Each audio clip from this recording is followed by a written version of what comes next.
How's it going, everybody? Thank you for watching another video, and welcome to part 2 of cryptocurrency for beginners. I'm just starting to get into investing in cryptocurrencies, and I figure, hey, why not post what I'm learning so I can share it with everybody. Before we get started, just a quick shout out goes to Doodle the Beagle for catching this mistake in my first video.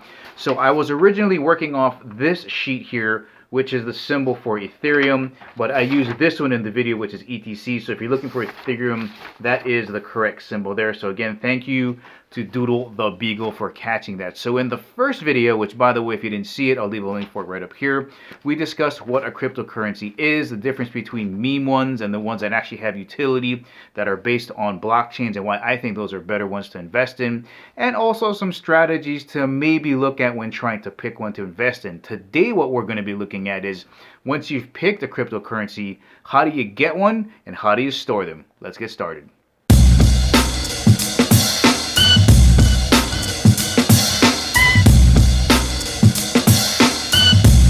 All right, so you've picked out your cryptocurrency that you want to invest in. Now you got to figure out how to get it. And as of 2021, there's really only two ways to get cryptocurrency.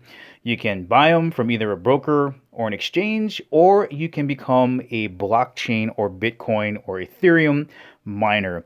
And you can mine however many blockchains as you would like. But the question now is, well, what is a miner? All right, so what do miners do for a blockchain? In essence, in the way I view it is, they're kind of the caretakers of the blockchain. They make sure that there's no fraudulent activity or bad transactions going on within the chain. So let's say we have our blockchain like this, and each of these blocks is a ledger.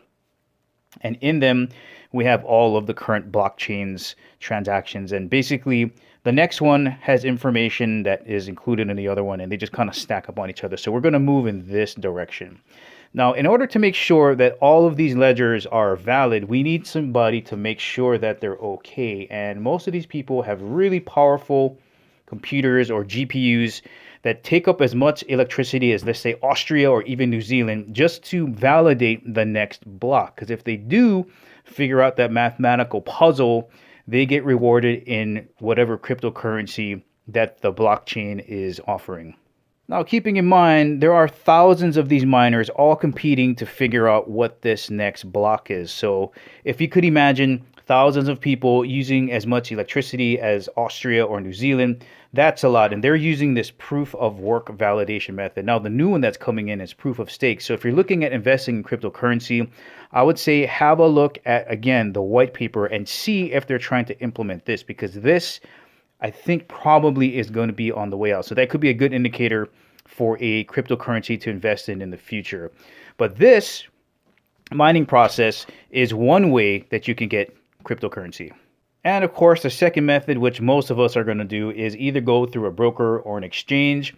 I don't know of anybody that's going through a broker right now because they're a little bit more expensive to use because they charge higher fees.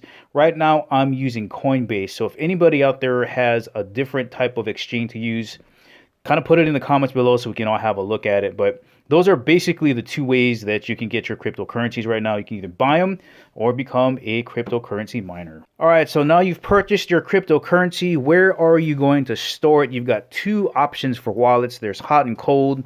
The hot ones are going to be attached to the internet somehow, and some people will just leave their cryptocurrencies on their exchange. There's two types you got to look out for. There's custodial, where wherever you're storing it, they have total control over your keys, versus non-custodial, where you have total control over it. So if you're going to be storing it on a hot wallet online, make sure, in my opinion, that it's a non-custodial type of wallet.